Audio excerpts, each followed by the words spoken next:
Hi, I'm Mark Tyrrell of Uncommon Knowledge, and welcome to How to Stop Your Clients Catastrophizing About the Future.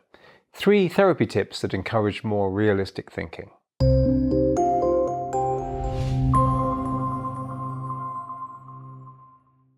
What happens if she leaves me? What will people think if I screw my best man's speech up? What if I lose my job?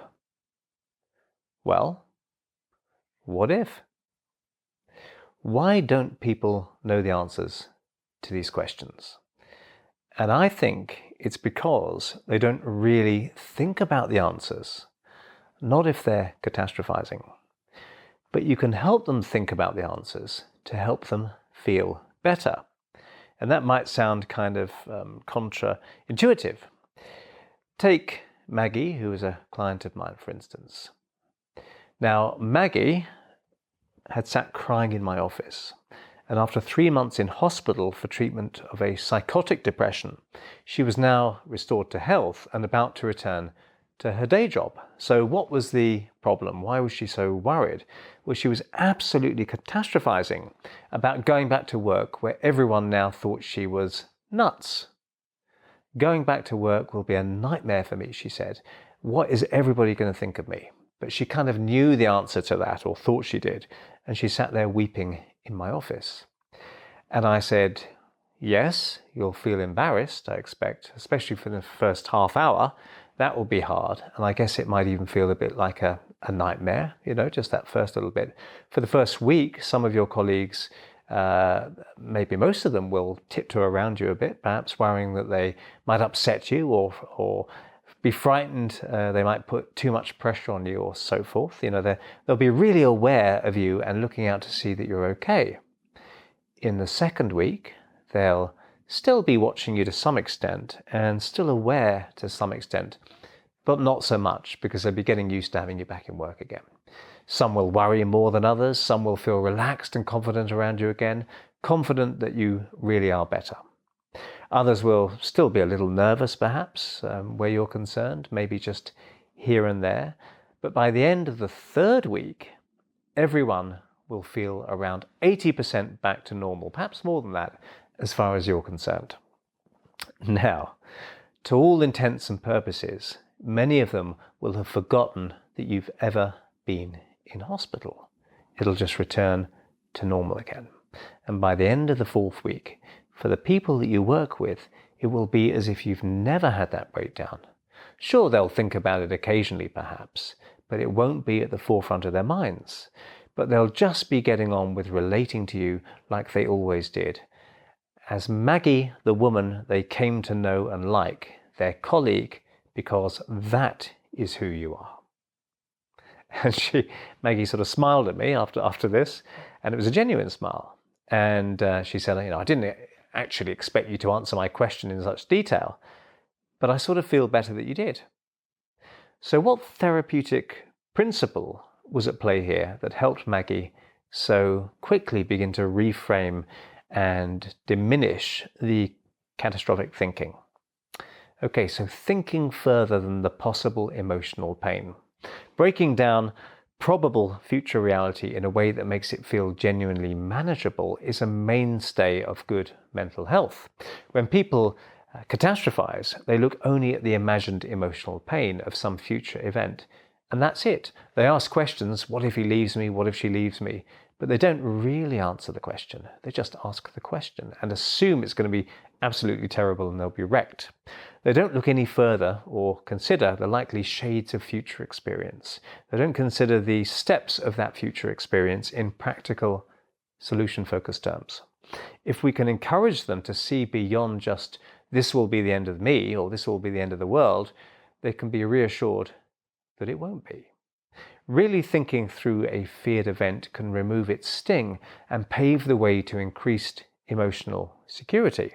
Catastrophizing has people feeling but not thinking so much. They feel that life will somehow end when everything falls apart. But when we ask, okay, so what would happen exactly? We help our clients feel more secure. Why? Because emotional security is not believing that nothing can go wrong, but that you'll cope with whatever happens. That's the secret of emotional security, because nobody knows that everything's going to work out. So here are 3 principles you can apply to help stop your client catastrophizing about their futures. So, number 1, match their emotional experience. When someone says, "What if I lose my job?" it's tempting to just say, because generally speaking it's true, "Well, you'll manage somehow." But it's extremely isolating for someone to hear that the thing they dread, the thing they've been worrying about so much, if it would come to pass, would be nothing to worry about. It feels like you're minimizing it. Sometimes things are hard. If someone says, "What if I get divorced? What if she leaves me?" It's no good just jumping to the "you'll manage" part. Saying yes, it may well be horrible. At least gets the thing they fear right out in the open and acknowledged. Okay. So notice with Maggie, I didn't just say, "Oh, in a couple of weeks it will be all back to normal." I first matched her emotional sense of how it might be. I said something like, "Yes, you'll feel embarrassed. That will be hard." And of course, that's not all I did. Okay. So step number 2, go through the likely reality of the feared experience in all its nuances.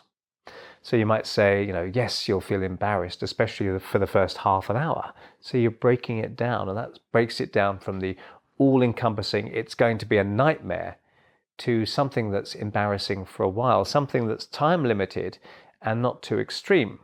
We can ask ourselves and our clients questions like, what will be the worst part of the experience?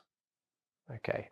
Now, that sounds a strange thing to ask, but again, you're breaking it down, implying the worst part of the experience, if there is one, there must be bits that aren't so bad.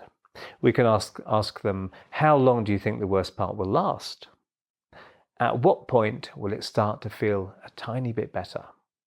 When people say stuff like, "If he leaves me, I'll be devastated," we can let them know we understand the emotional impact, but then start to break it down by using questions or just giving them a sense of moving through the experience and on into a possible life beyond it.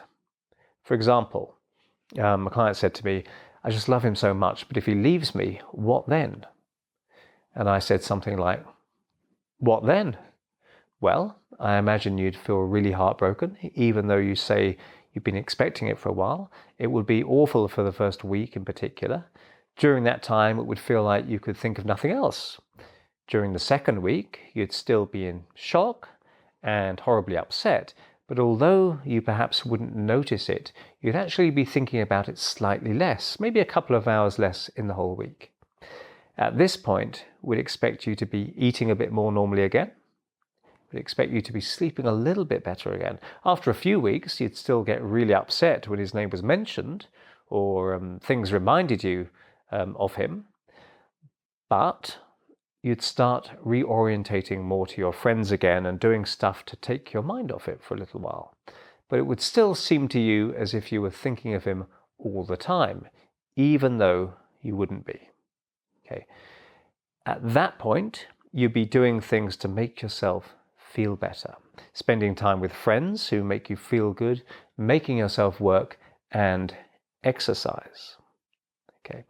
And for a few months, it would feel too raw, perhaps too early to date again, but there will be signs and signals that eventually let you know when the time's right. And at some point in the future, you'd look back on that relationship with this particular man and remember the good bits and the bad bits with a level of calm that right now seems hard to believe.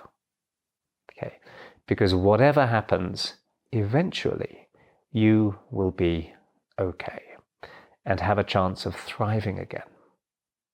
So in effect, you're showing them the route, or if you're in America, the route, okay, because you don't say it properly, through the anticipated horrible event, which shows them there is a way through it. So we realistically break down the end or the nightmare or the unthinkable and project their way through it to the other side. So we're not pretending it could never ever happen, okay, or just telling them all it would be fine. We're actually giving them a sense of a route or a route. Knowing how you would cope if you lost something can help you enjoy having what you have right now as well. So we can take this further, however. So step number 3, imaginatively rehearse them getting through it, what they fear, and eventually thriving, okay, or dealing with it very effectively. Okay. So emotional insecurity of all kinds feeds on the feeling that this will really finish me. But you are not your illness or your anger or your depression. Okay, these are visitors in the guest house. Responding by pretending that something definitely won't happen when it could can be pretty harmful, because all kinds of things could happen in life. What makes you feel emotionally secure isn't the belief that nothing bad could ever happen, but the feeling that whatever happens, bad as it may be, it will get better, or you will respond to it better. And there are things I can do to get through it, to survive, then thrive. If someone is terrified of the possibility of some catastrophic event occurring, we can agree it would be horrible, get them to describe in detail what would happen, how long it would be horrible for, how they would get through it, how they'd know that they'd gotten through it, and so on. People need to feel not just that they would survive, but they would thrive, okay, and somehow manage the feared illness or the feared breakup or whatever it might be. You could hypnotically rehearse coping and thriving if the bad thing were to happen. So we're taking the charge out of it. With Maggie, I relaxed her deeply and she rehearsed going back to work in her mind whilst feeling really calm and relaxed.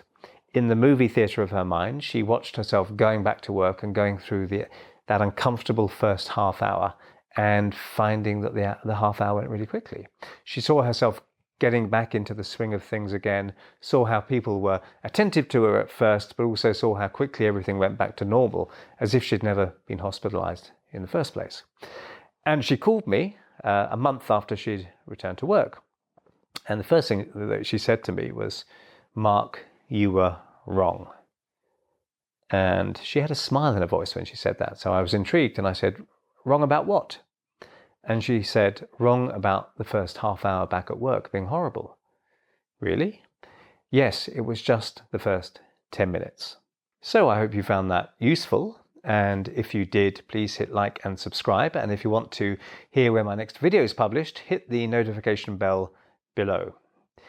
I'm Tyrrell of Uncommon Knowledge. And if you'd like to subscribe to my email newsletter, you can find it over at unk.com/blog. That's unk.com/blog. And thanks for watching.